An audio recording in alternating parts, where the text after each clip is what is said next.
Welcome back to Off the Air with Matt Randazzo here on a Monday in the Quad Cities, of course, talking plenty of Iowa and Illinois. The rivalry renewed itself at Carver Hawkeye Arena on Sunday morning. You're like getting home from church and turn on the TV, and it was time for Big Ten basketball, of course, before the busy day of football. So I got to Iowa City yesterday, first time all year that I went to a basketball game. And of course, I knew I would run into a familiar face.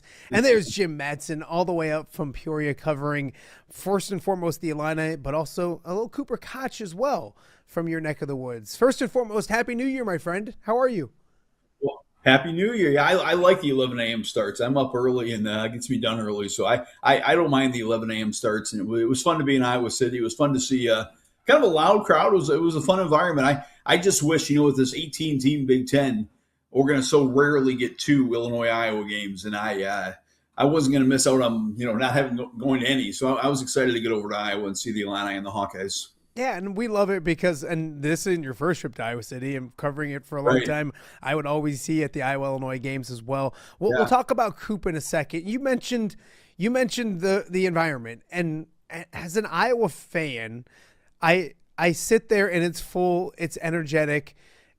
And it's tough because the game didn't go Iowa's way early. And Coach Underwood kind of talked about they took them out of the game.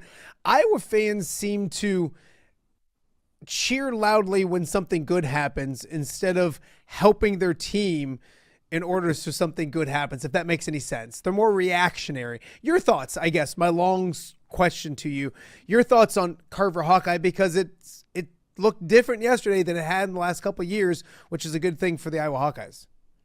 Yeah, the game it was 21-5 so quick that I think Iowa fans were like a little bit in dread and, what's going to happen now. And in the second half, I think they were almost slow to say, hey, we're getting back in this. But, once they got back in it, it was loud there for a while. And boy, Cooper threw that alley-oop dunk. Had they finished that dunk, Carver Hawkeye would have exploded. And then they missed, I think, a three that could have cut it to two. And it just felt like the roof was about to come off, and it didn't quite come off. And every time you thought, boy, this one might be up for grabs, it just didn't go the Hawkeye way. But the crowd was I thought the crowd helped them in the second half. And it was fun to see. Like I said, Illinois-Iowa rivalry to me is great. So it was fun to see the crowd involved, and fun to see two top 20 ranked teams, and fun to think about maybe both these teams being in March again, which would be nice. It's funny that you mentioned that, because in the last segment we had a couple of Iowa beat writers on, and I mentioned that sequence that you just mentioned. It was 5. Alley-oop gets it to 3. Yeah. They get the offensive rebound. Coop gets a good look from 3, and it rims out. They just could never get over the hump. But I want to start with the start, because you do take 15,000 people, let's say 13,000, let's say 14. There was orange sprinkled in, a good arrangement of orange there as well, but a big crowd you take out of it with that 21-5 start. What did you see from Illinois that you liked early on, both offensively and defensively? Well, I just think they're locked in right now. I think they're a strange combination of team, because I think both of their freshmen, I know Mirkovich has had a couple of days where he maybe hasn't shown up, but both Mirkovich and Wagler are kind of lunch pail guys. And Mirkovich had a big game rebounding, and Wagler is just as consistent as any freshman we've seen in a long, long time in Champaign. So to get two freshmen who aren't rattled at all by, this was really their first hostile Big Ten road game. And for them to come out ready to play, and for Illinois to play that well early, was, I think, a sign of maturity of this team, and a sign that, this team is, the everyday guys that Underwood likes to talk about, that they're ready to go every day, home or away or what have you. And obviously they played very good defense. I thought it was funny to hear, Sturts talk about that Kylan Boswell almost baits him into turnovers, that he almost, relaxes, and then pounces a little bit, maybe like a defensive back and a wide receiver, and, trying to entice the pass. And, Boswell got an early steal and a layup. Stojakovic got an early steal and a layup. And, Iowa wasn't able to set up their defense. Illinois got some easy ones. So it was 20-5. I wasn't convinced Illinois was playing that great, but they got a couple of freebies, and then they came ready to play, hit a couple shots. And, 20-5, I was wondering what was going to happen, if this game was going to get completely out of hand. But I just like the way Illinois came ready to play. And they, again, Wagler, the freshman, is so poised. And not many freshmen are like that. Most kids, so you're like, boy, their first Big Ten road game, what are they going to be like? Their first rowdy road game, what are they going to be like? And he's just steady as can be. And they mentioned to Brad Underwood, I think, after the game, like, what makes him your go-to guy? Because, like you just mentioned, when they needed a big bucket, I think second half it got to 5. He hits a 3. It's 8. I mean, he had an answer. Not just him. The Illini in general had that answer, but a lot of times it's him. What have you seen? You kind of mentioned it. He's a freshman playing well beyond his years. Yeah, and I think it's been, from the Illini people, it's been kind of well reported that even on media day back in September, Kylan Boswell said, I've thrown everything I could at the kid in this summer, and I can't shake the kid. The kid just is unflappable. I think, I'm not exactly sure the exact quote, but I mean, he looks a little bit like a kid walking off a 12 and under soccer practice. He's got that baby face and the flowing hair, and it looks like he's going to get in line for a snow cone. And instead, he's hitting the killer 3 or making 2 big free throws. He made a couple of big free throws in this game, walked up the line like nothing. So he just has that killer instinct with the baby look, and he just does not get fazed. It was interesting because coming into the game, I think it was our good friend Ken Prince that told me that Illinois was like the longest team in the country, or like the third longest when it comes, and it showed early. Yes. John Bohnenkamp was on the last segment. He mentioned he wrote down the first 3 trips, and it was like block, air ball, block, missed shot. Yeah, it was. It almost, I felt like it kind of messed with Iowa a little bit. That early on when they easily get to the rim and get some good looks, and they're seeing the ball go the other way. Your thoughts on that? Because and you're down there on the baseline. I don't think people realize that. Like I get a pretty good look from press row, but when you're there on the baseline and you're shooting, those are some long individuals in there. Yeah, well, I mentioned to you maybe at halftime that I covered Drake a lot last year in the Missouri Valley Conference, and when they played Bradley, when they played Illinois State, and when they played in St. Louis at the Valley Tournament, they look like a relatively decent-sized Missouri Valley team. When they play Illinois in the Big Ten with those same kids from Drake, they look small. I mean, I thought Iowa looked very, very small. I think if you said it was John who brought that up, I wrote down the same thing. I think it was block shot, air ball forced by pressure, block shot. Yeah. And all of a sudden, should we even go in there? Should we even shoot 10-footers? Should we even attack the rim? Because these guys are big. And I do think it affected them early. You go back to, what the famous 82 national championship game when they told Patrick Ewing to block every shot, just intimidate the heck out of them, if it's goaltending or not. It felt like Iowa was like, well, how do we get inside these guys? How do we go inside the forest with all these trees? And it did scare them maybe a little bit early, but the size was noticeably different for Iowa than Illinois. And, that's something, whether Iowa has to recruit to that. Obviously, these guys aren't going to get taller during the year, but Illinois is remarkably tall. I mean, because you see the skill of Ivisic, you see Big Z Ivisic at 2 threes, and you forget that they're 7 foot 7'2". These are big young men. I mean,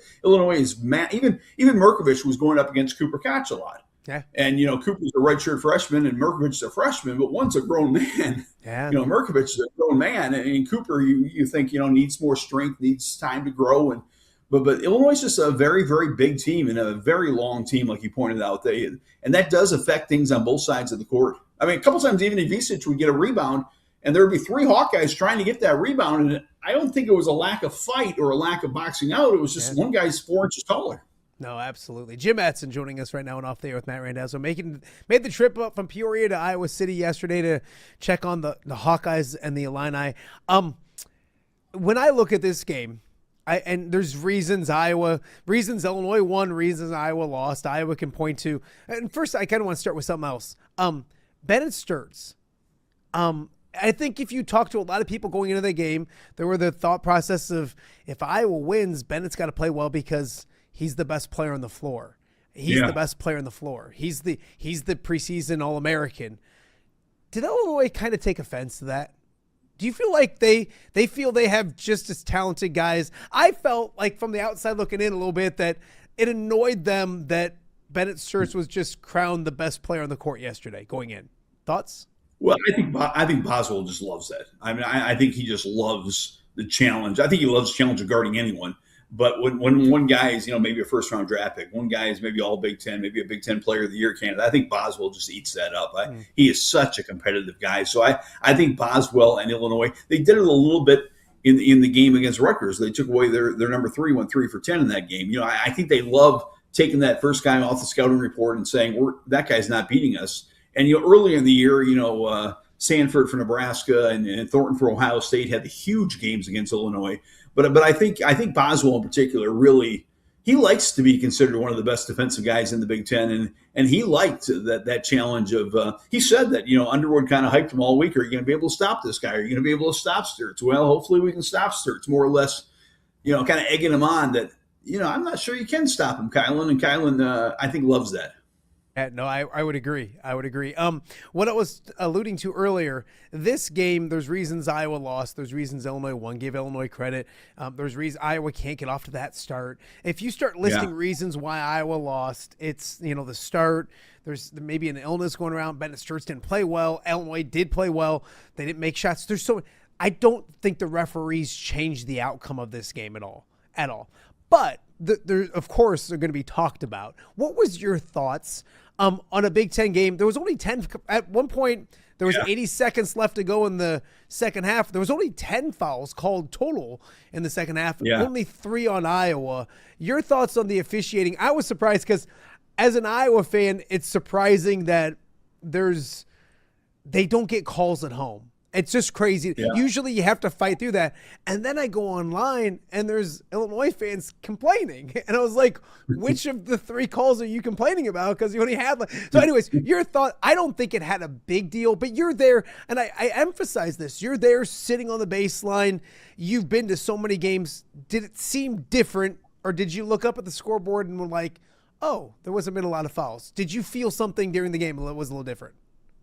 Well, Iowa shot a lot of 3, so they didn't challenge the basket a ton. But even in the second half, one time, when 3 minutes to go, Illinois had 2 fouls. I'm like, goodness gracious. Illinois, is a bit of a physical team. To have 2 fouls, that surprised me. But early in the game, and I wish I remember which Hawkeye, there was a Illinois chase down an offensive rebound where one Hawkeye literally went flying and landed on the ground, and McCollum went nuts.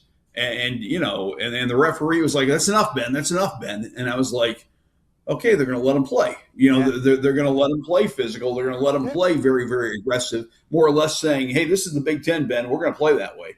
And, I think at that point, if you're an Illinois fan, you're like, okay, bigger, stronger, more physical, that's fine with Illinois. And so I think the refereeing probably helped Illinois. I didn't think it was a huge factor in the game, but I was surprised at some of the stuff that was allowed to go on and some of the stuff that's that there weren't more whistles, because it was pretty physical down low. There were a lot of challenge shots and a lot of challenge rebounds where I was like, wow, there was a lot of contact there. Yeah.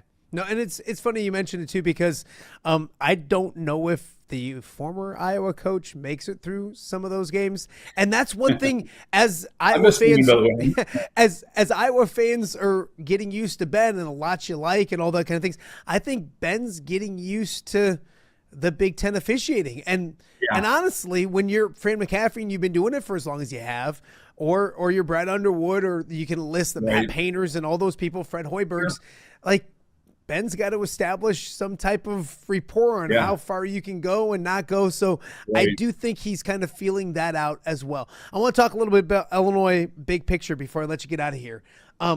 There's been so many good things they've done, I think, early this year going into this part. I remember talking to Ken Prince before Christmas. I said, if you could get your Illini anything for Christmas, what would it be?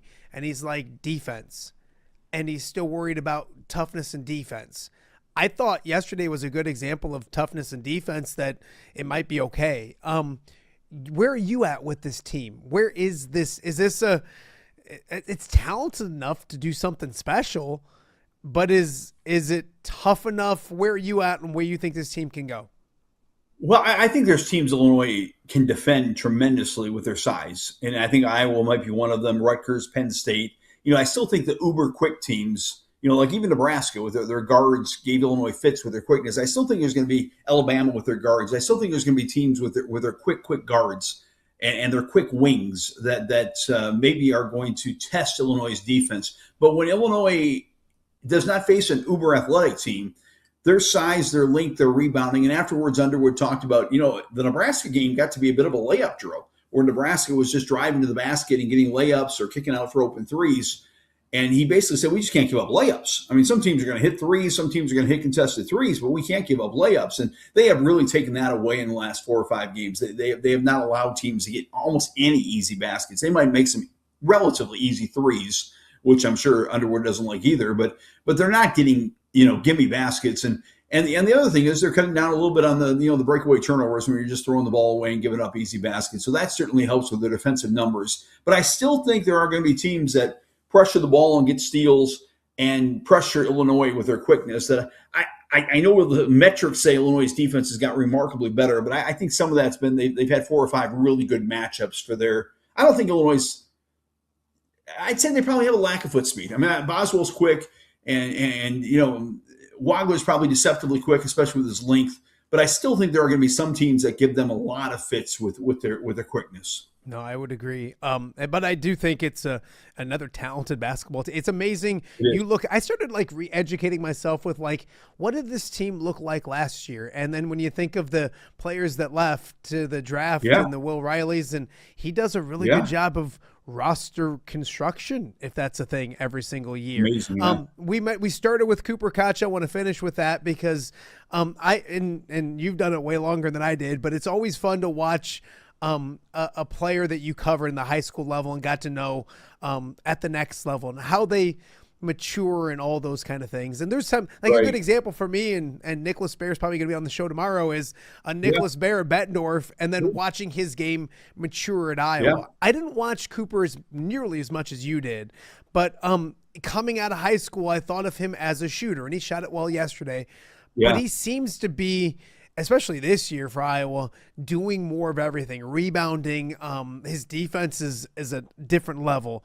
You got to see him yesterday in person. Your thoughts on Cooper Koch and how he's progressed now 2 years away from the Peoria area? Well, I was able to talk to him briefly at the press conference. I do think it's kind of fascinating because he always wanted to be a Hawkeye, and his whole life he really, as a 19, 20-year-old man, whatever he is now, it was Fran. Yeah. And, especially from this side of the river, we think of Fran as offense. And he goes and plays for Fran. Well, then Ben takes over, and, having covered Ben a little bit in the Missouri Valley, I think defense. So, a complete change. But he seems to be fitting in well with this. And I've always said the more you see Cooper, the more you like him because he's in the right passing lane. He makes the right pass. He threw a couple of nice passes today. I thought, I think he's going to be a really, really good player because I think he does so many things that, when he shoots it well, he's going to be great. But even when he doesn't shoot it well, he'll help you and he'll get minutes. So it was fun to see him. I have to admit, he hit a corner 3 in the second half, and I kind of panned out. And it's kind of hard for my camera at Carver Hawkeye because it's so dark in the crowd. But I saw a real tall gentleman standing. I said, "Criminies, that's JR right there." Yeah. And JR, I think, stood the whole second half. But having covered JR in Peoria High School and having seen JR at Iowa, it kind of gave me some, that's cool. And that's his kid out there playing in the same black and gold he played in. And so I know it means a lot to the Koch family. And it was fun to see Cooper play well. And I hope he has a great career at Iowa. It was fun to see Cooper and JR. It was fun to see Jim Mattson at Carver Hawkeye Arena. Anytime I get to see him, my friend. I didn't get my ice cream cone. I didn't get my Carver cone. They have Chick-fil-A. They have Chick-fil-A at Carver now. But it was Sunday. Sunday, so it was closed. Oh. Got you. They got me yesterday. I took my boys up, and I'm like, well, they got Chick-fil-A. I wasn't even thinking. And one of my younger boys was like, Dad, it's Sunday. I'm like, yeah, it's Sunday. So anyways, always good to see you, my friend. Happy New Year, belated, all those kind of things. And we'll catch up again soon. I appreciate you always doing this. Sounds good, Matt. Great talking to you. All right. That is Jim Mattson.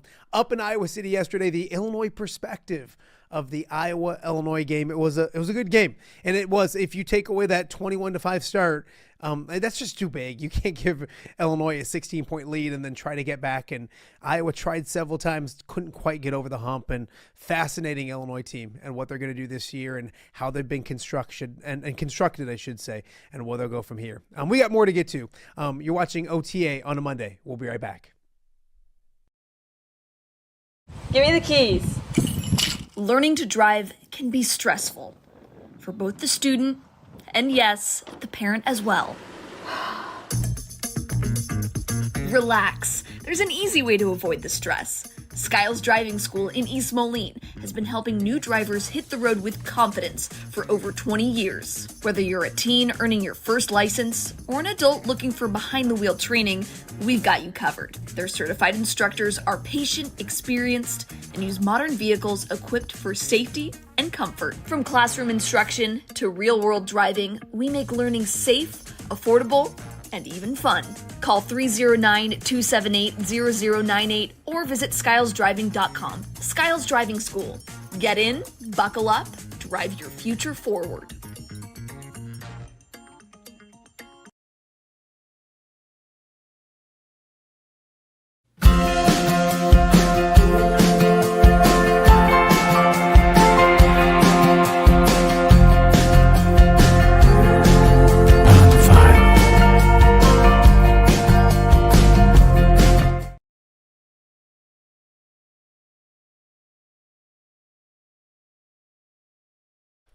Welcome back to Off the Air with Matt Randazzo here on a Monday in the Quad Cities. What a fun weekend of sports.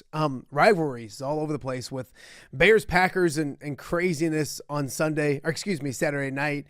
And then on Sunday morning, it was the Hawkeyes and Illini at Carver Hawkeye Arena. We talked a lot about Iowa and Illinois so far this show. If you missed it, John Bohnenkamp and Tom Kakert in segment 1.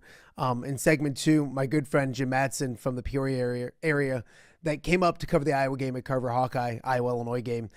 In segment number 2, I want to focus on the Bears here in segment 3. And I said at the beginning, I feel like Bears fans deserve a day. Like there's no reason to be critical or dumb or mean. What happened on Saturday night? Remarkable. John Marx joins me right now with our Marxy Monday here on Off the Air with Matt Randazzo. Johnny, the Bears beat that hated team like twice in a month in the most craziest way possible. It's wild. I'm not here to hate. We could eventually talk about things I didn't love, but sure. Take nothing away. And for the majority of Bears fans I know, I feel great for him. Like I went through it a few years ago. That hurts you. It's not like there's some that I still want to give the bird to, but like the Scott Doctermans and the Chad Leisticos, yourself, Jackson Marks, people like that. That's crazy. What was your Saturday night? That's what I've been asking Bears fans. What was your Saturday evening like watching that game? Okay, I've told you this 1,000 times. My son is the guy that walked into a stadium of 90,000 and asked the dude in the front row, "What are you so excited about? Why are you all dressed up in?" And I'll use Georgia as an example. The shoulder pads with the little horn sticking out of it, the face all painted. What got? And he turned into that guy Saturday night in our home with the Bears, and from the depths of despair until the joyous. Where he couldn't go to bed. He hasn't gone back to school yet. Couldn't go to bed until the wee hours because of that comeback and the fact that he's as big a Luther Burden fan as I am. But he's the guy, Matty, that kept telling me he's elite. He's an elite quarterback. He's got an elite arm, and they're going to make a comeback. And I bought in like him, got excited, and. All the times, and I have to admit it now, it was a great night. All the times that I poked fun, called Caleb Williams average, the 4th and 8th throw was an as elite play as you're ever going to find in the NFL and proved why he's that guy. And I guess, I don't know, maybe Ben Johnson doesn't mind, and you know this maybe, doesn't mind working from behind. Someday I still think it's going to get to a point where they get buried so much that there's no way of coming back. But, wow, it was fun. And I actually got to watch how they did it. I think they took their 1 and 3 techniques out of the ballgame and replaced them, put other guys in, and one of those is Billingsley, who's the worst football player in America. And they had 4 Ks, which are 3 and outs.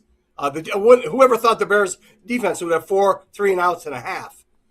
That just amazed me. They played elite defense in the second half, and if there is I believe maybe, Matt, that 25 points in the fourth quarter may cost Matt LaFleur's job.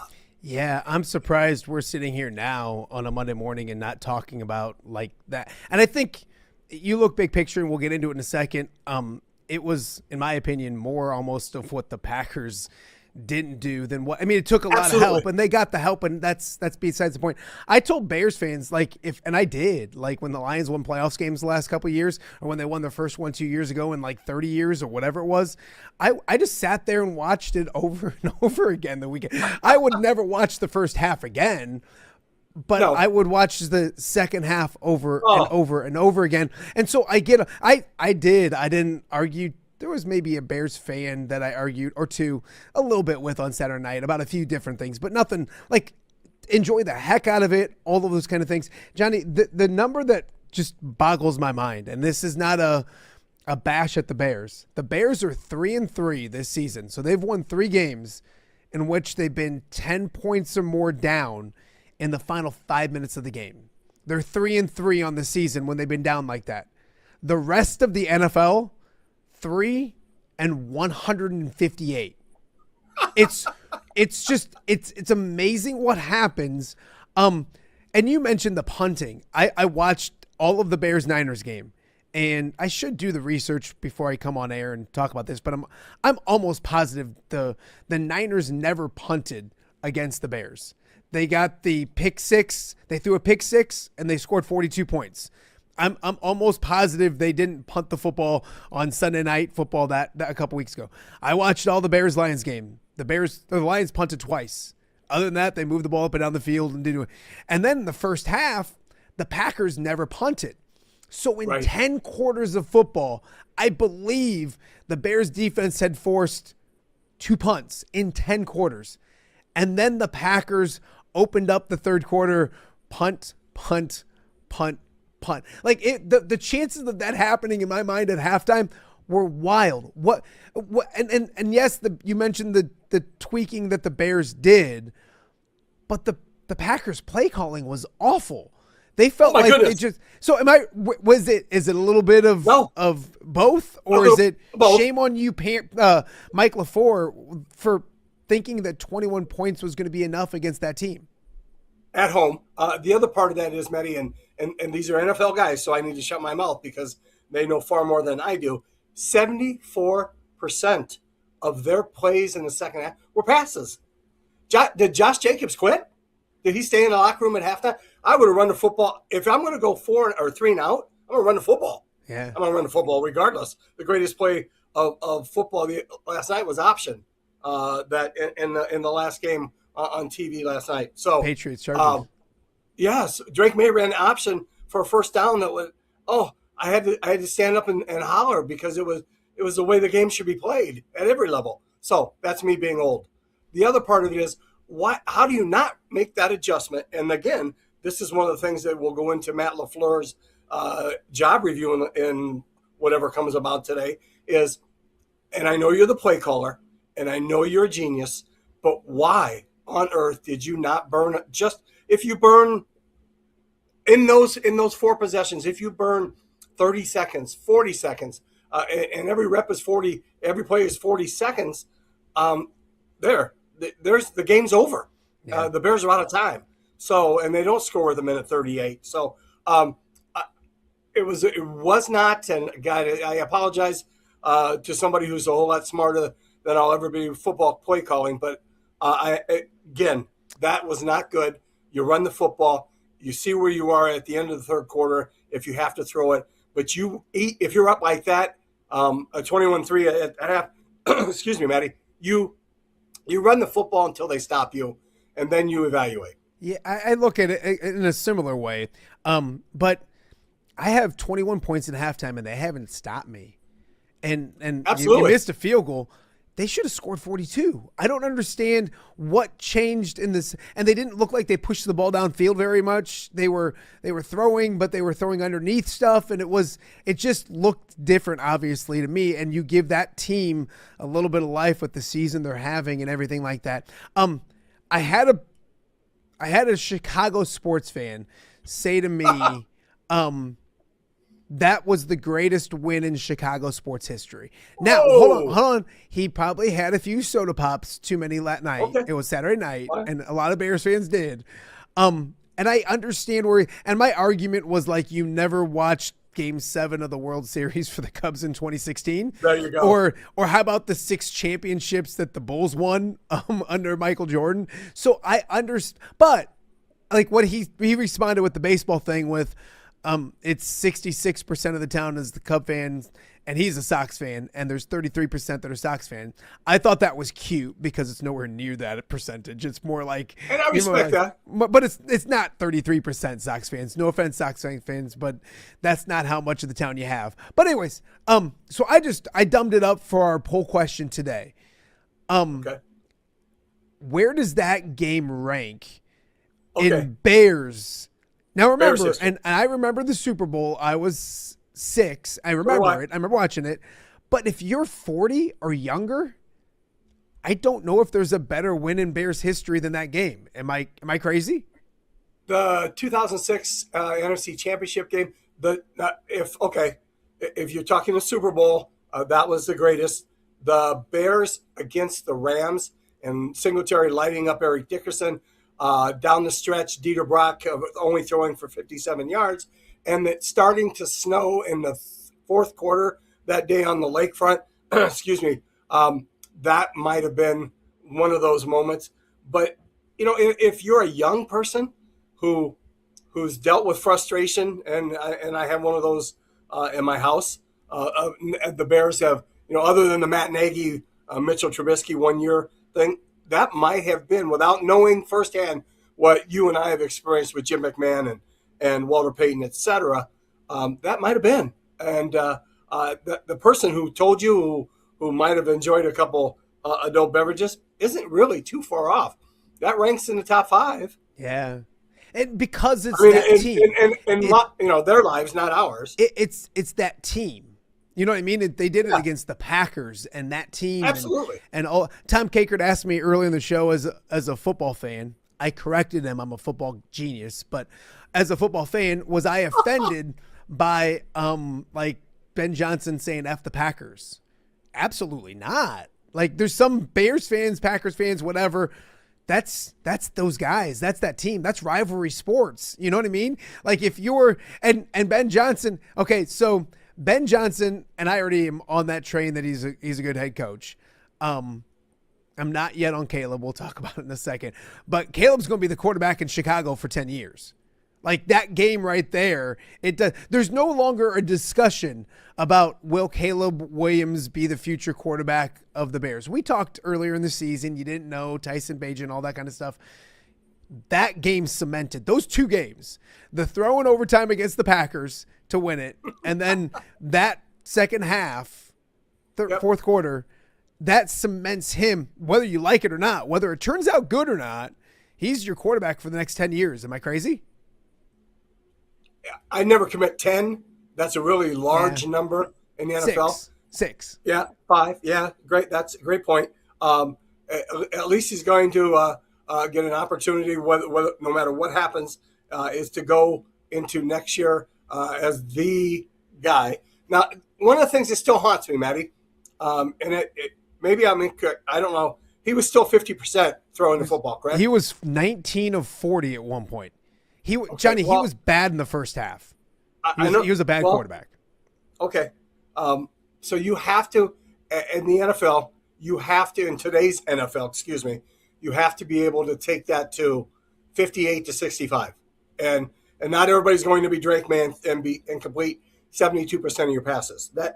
Or the Purdy's of this world. Because of his arm strength, Matt, and his ability to do things athletically, he believes he can throw the ball anywhere in time. Brett Favre comes to mind.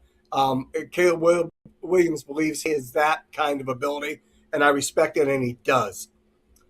Again, as you said many times, if he can make the normal throw, make the average throw, make the non-dumb throw that will get you in trouble, they're going to be really, really good with the guy calling the plays and the people and the tight ends that they now have, that they have, and the receiving core that they have.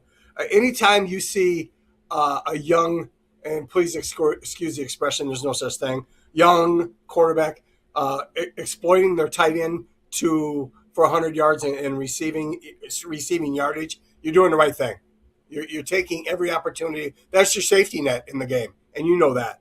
And may we all take a moment to hope a speedy recovery for the best tight end in football, in George Kittle. So, sadly, he has learned to handle that as your checkdowns and your tight end.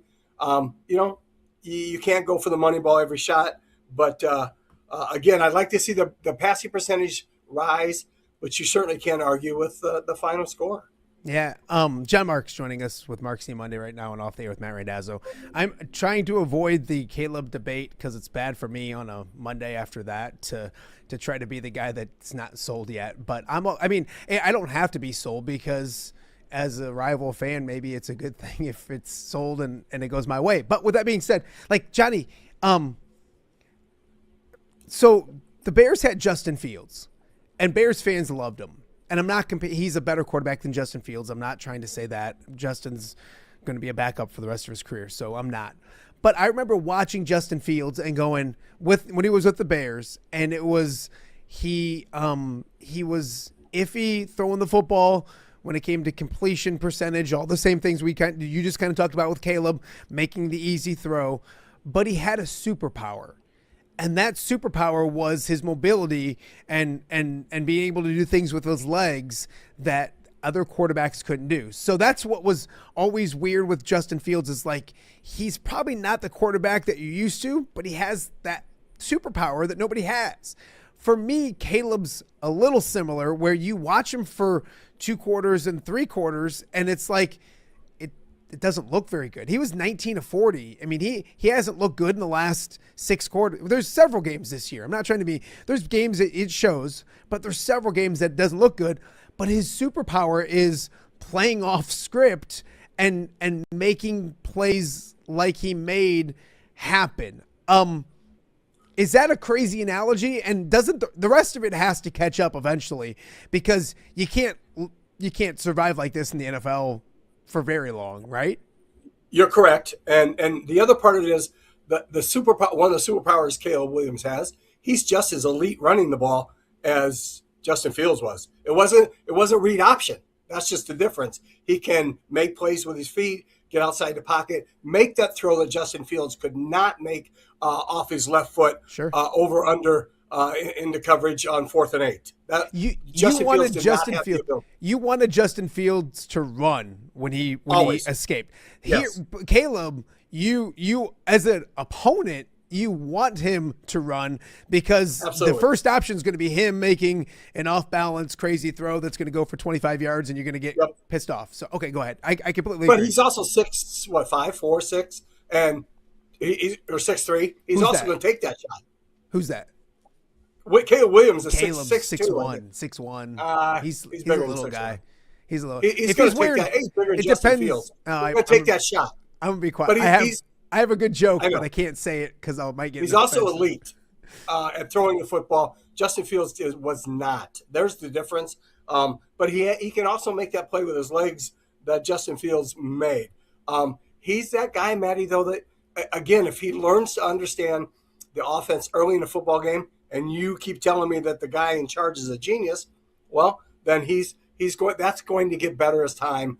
As the more time they spend together, the better he will become at that. I firmly believe it. Again, you're also talking to the guy who believes Tyson Bagent will be an everyday NFL quarterback. So, and again, I'll after watching him play and in person, after watching film, I'll take that to my grave, and I'm going to die on that hill. Caleb Williams has proved that he is an elite quarterback. You're never out of a football game with him. And go back and check Brett Favre stuff. He was the guy you wanted with the ball in his hands in the 4th quarter. Jim McMahon will use an example. Aaron Rodgers, guys like that, guys who win. Pat Mahomes, my goodness. Just Josh Allen. Who do you want with the ball in your hands? Yesterday was a perfect example of who do you want the ball in their hands in the 4th quarter. Well, Josh Allen is as good as anybody in the NFL, and Jacksonville was playing phenomenal football, and he cut their heart out. So again, Caleb Williams, Matt, has that ability. Leave it at that. Has that ability. Whether that will ever stay at the forefront, that's up to him and his head coach. But for those of us that, as Dan Burch leveled when he puts, fellow frustrated Bear fans, and everything he says, hey, it was fun to watch. Yeah, and let me clarify too. I think I'm not trying to compare Justin Fields and Caleb. It just, during that thought process and time, and Justin came up, he was a fascinating case for me because he had that in his back pocket, which was always, he made a crazy play with those legs. And it's Caleb. Like, I watched that first half of the game, and this has happened a lot this year. And you watching, like, Caleb missed that throw. He missed that read. That wasn't good. And then all of a sudden it clicks again. It clicks when you're down and defenses change and all those kind of things. It's again, no reason to argue. Me arguing Caleb Williams on this Monday is a losing proposition. It's like me arm wrestling Angerer. Like, I'm not going to win on this day. So there's no reason for me to get too far down that road, but it's going to be fascinating in the future. Let's talk the immediate future because there is another Bears game. And it's crazy because the same Bears fans that were texting me at halftime saying that they were frauds and they were they got to rehaul this and do that and everything are now super excited about another game, as they should be. As I watched the Giants or the Niners and Eagles yesterday, if you were a Bears fan, you wanted to see the Eagles, in my opinion. I don't think their offense is very good. Yes, their defense is okay, but I think you've already beat them once. I feel like you could beat them again, especially back in Chicago. High-powered offenses, if I'm a Bears fan, worries me. I think the Rams are the most complete team in football when it comes to defense, offense, being able to run the football with Kyren Williams. Your thoughts on that game, Rams, cold weather, LA, Matthew Stafford. They keep dragging me into this thing, Johnny. I want to be an unbiased member of just watching the game, and now Matthew Stafford comes to town. Your thoughts, did you want to see the Rams, and your thoughts on the matchup coming up? To the Eagles, first of all, talk about a franchise allowing the outside noise to get into your domes and affect what you do.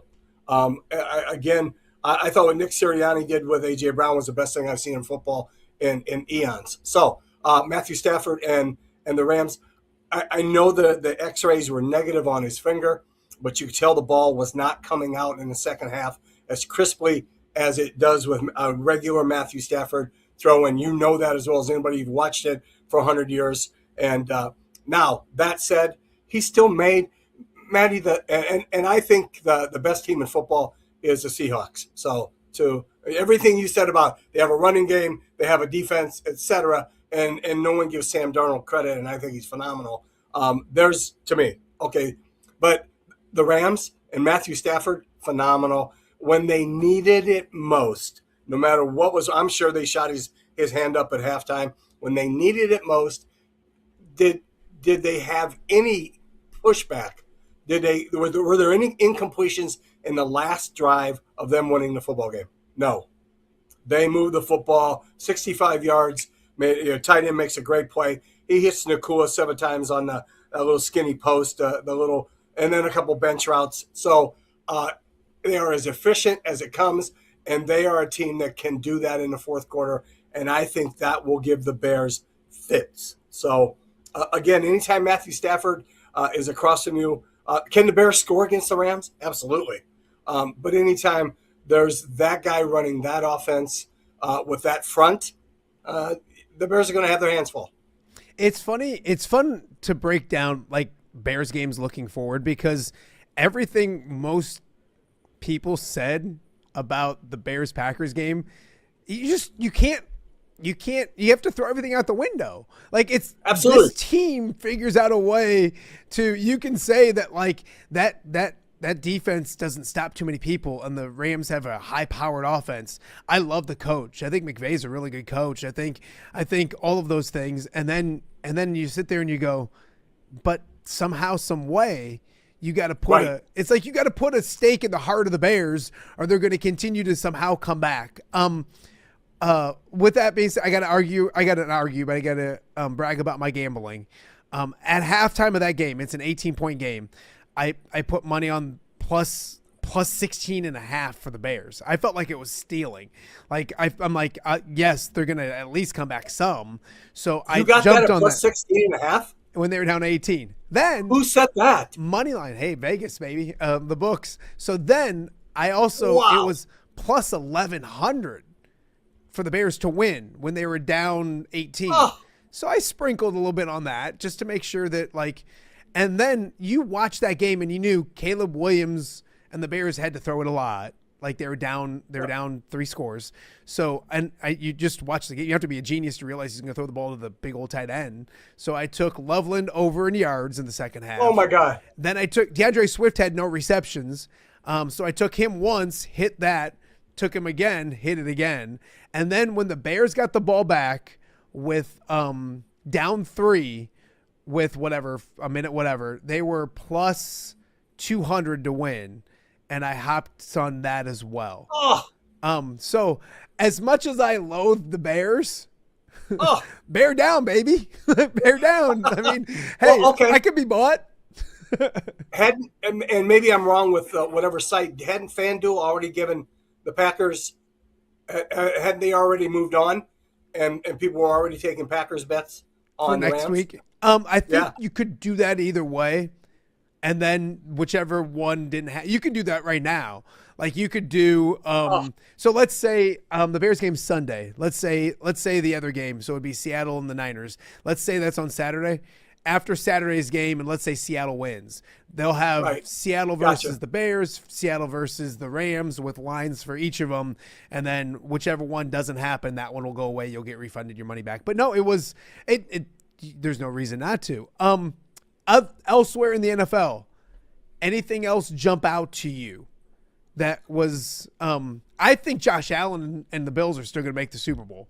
I think he's the best quarterback left. I don't know if I'm crazy, but I think he's the best quarterback left. And if you ask my son, he'd tell you the same thing.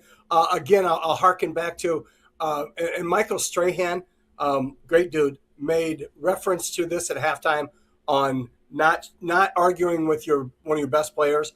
Against the inmates run the asylum in pro sports, and thank goodness it was Nick Sirianni finally stepping up to a whiny, wide receiver who's so gifted and had as big a drop as there was in a football game that cost your team down the stretch. So you're not above everybody else. That stood out to me. I loved it. Mm-hmm. Josh Allen, a 10-yard tush push, that kind of stood out to me. Yeah. But you also have a big, strong quarterback who I would run quarterback sneak with every time I had the football. I run every play under center that way. Again, you're right, Matty, though. Josh Allen is the exception to the rule. He's healthy. They're not healthy as a club, but and their defense is suspect. But that was a huge win, and that was that trap game everybody talked about.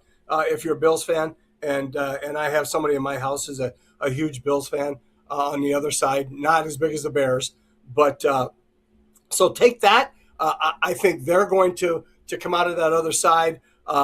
I think that the Steelers win tonight against the Texans, and there's a gut feeling there. Of course, they have a defensive end who's like your defensive end, who doesn't play as a teammate, who just runs upfield and gets out of the way, who did a really nice job on ESPN yesterday morning. If you don't think and a good-looking suit too. If you think T.J. Watt and Aiden Hutchinson aren't good defensive ends, then I'll take them. Like they can play for my team.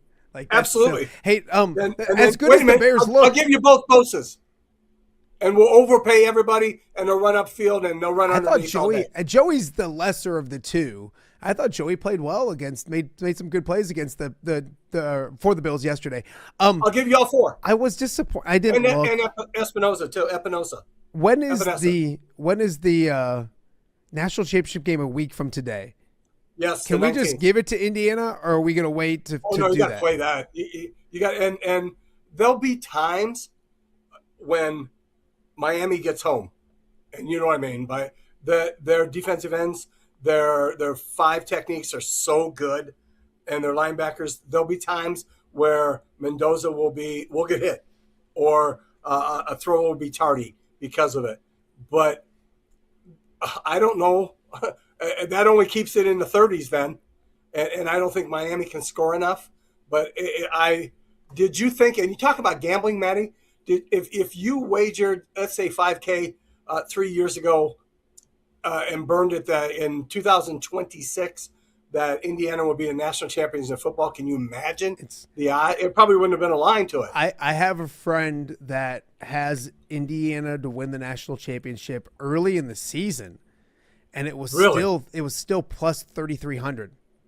Wow, it's a good ticket to have right now. So again, and I don't hedge it either. I think I think real quick before I let you go, we do got to go. Caleb 360 yards passing, and I was disappointed that Luther had 3 catches for 42 yards. That doesn't scream elite to me. I don't know, but that's stats. Stats can be deceiving. I wasn't watching him the whole game, so maybe stats can be deceiving. When we have this conversation 6 months from now, and he's an elite, he will be. Don't try. Don't try him. Don't try. I like him. Your average defensive end. Don't try. You're making me hate Luther Burden, and I don't. I think Why? he'll be good because he's not great. elite right now. He's going to be great. But he may be. But right now he's the second best receiver on their team. Actually, he's their third receiving option. The best receiver. The best receiving option on the team is Cole Wilson. He should be the return guy and everything. He should be the return guy and everything, and he will be before it's all over. And he will be an elite slot receiver in that league. Let's agree on something before we go. Jack Campbell, first team All-Pro. Absolutely. Right? 1-800-DUDE, and he answers. I love it. As good a linebacker as there's. Even you have the overrated ends that you have, that you love, that Jack Campbell is second easily, team All-Pro. Aiden was second team All-Pro. So everybody must be getting okay, wrong. well, you know what? For $40 million, he better be first team everything. He will be, and he hasn't started that yet. They just extended him this year. So love you, buddy. See you next week. Jack Campbell, love you, pally. All right, appreciate see you, pal. John Marx on the Marksy Monday. We will continue to argue throughout the week. This is just a snippet of what you guys get to see with Johnny and myself. We have more to get to. It's a Monday of OTA. We're going to kind of set up the week for you. Some fun things planned for this week as well. All that and much more here on OTA. Don't go away. We'll be right back. Hello, Dan Pearson here of FCA. Our team is thrilled to support Off the Air with our good friend Matt Randazzo. We share the view of the power of sport when it comes to relationships, including the influence of the coach. FCA believes the coach is the most influential person in America. Matt celebrates local coaches and athletes. His content is informational, insightful, and inspirational. Our Fellowship of Christian Athlete team loves partnering with Off the Air with Matt Randazzo while we engage, equip, and empower coaches and athletes in our 23 counties. FCA, the heart and soul in sports. Crazy comeback victory over the Hayden Packers. I had to find out for yourself what the rest of the Quad Cities already loves.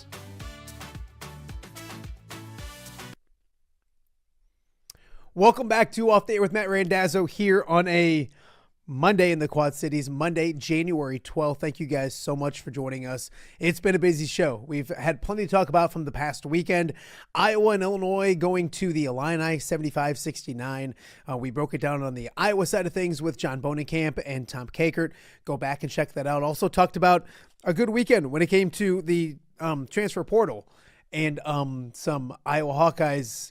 Some new Iowa Hawkeyes, including a pair of wide receivers. So go check that out. Also want to thank Jim Mattson giving the Illini perspective of what happened on Sunday and then what's next for Illinois and the big picture for the Illini. So go check out Jim. And then we talked plenty Bears and Packers when it comes to the rivalry that was Saturday and the crazy finish. We do have our poll questions. I apologize for stumbling all around. Some poll questions right now. When it came to the Iowa-Illinois game, referees had both fan bases talking, complaining after the game. Simple question was, which team had more to complain about? Iowa is at 26.7%. Illinois only at 10%. I can't figure out what they have to complain about. And really Iowa didn't overly affect the game. They have to figure out a way to get some calls at home or get to the free throw line. And then neither it didn't matter. 60% is that neither didn't matter. When it comes to the Bears, crazy comeback victory over the hated Packers. I had a friend tell me it was the greatest moment in Chicago sports history. I think that's a little much. But when you look at, I think it's a lot of much, but when you look at the actual Bears, it's one of the greatest games of all time. Has to be. Because it was against that team. So the poll question, Bears' crazy comeback victory over the hated Packers will go down as one of the greatest wins in franchise history. But where exactly does it rank? Best ever, sorry, 85. So best ever, 0%. And then it's split right now pretty equally. Second best right after the Super Bowl season. And then top 5 victory, but there's more to come, is at 50% as well. So weigh in right now. It'll go up for the next week. The next day. We'll read some comments tomorrow on the show as well. So at Matt Randazzo is where you can go find those polls out as well. One last news and note before I let you go today. It was fun this weekend seeing a familiar face at Carver Hawkeye Arena. And actually, I saw a lot of familiar faces at Carver Hawkeye Arena this past weekend, but one of them was someone almost forgot that was working for the Illini. Colton Sigel is a graduate assistant for the Fighting Illini basketball program. Got to chat a little bit with Colton yesterday after the game. Of course, son of Rock Island legendary head coach Tom Sigel. Of course, Coach Sigel also winning a state championship at Rock Falls as well. Colton following in his dad's footsteps. The one thing I can tell by the picture is my hair is getting gray, and that's for sure. But Colton's doing great. Loves what he's doing. We're efforting to get him on the show and talk about his experience, but a grad assistant at the University of Illinois right now. Great to see Colton Sigel yesterday at Carver Hawkeye Arena, and great to see so many of you guys. Roamed around a little bit and got to see several people mentioning the show. They enjoy the show. We appreciate that. All the compliments and comments. We get a lot more. We get a little both, which is okay. But like the feedback regardless, which is fun. So coming up on tomorrow's show, Angelo Jackson plays at Iowa State, staying at Iowa State to play football. Former Assumption standout's going to join the show. Most likely Kyle Huseman, talk about that Illini or the Iowa women's victory and a whole bunch more later in the week. We're looking at Rob Brooks. Hoping to get him on the show as well. Cole Rusk, most likely a week from today is what I'm thinking for Cole Rusk. Also, Casey Kreider, trying to chase him down as well, and much, much more. So we'll have a full week right here. Plus, coming up this week, I think Mark Nessler and my youngest son Carson are going to be able to put a pie in my face after beating me in Nestcast. So much to get to. Thank you guys for watching today's show or listening or however you're partaking in the show. We'll see you guys back here once again tomorrow.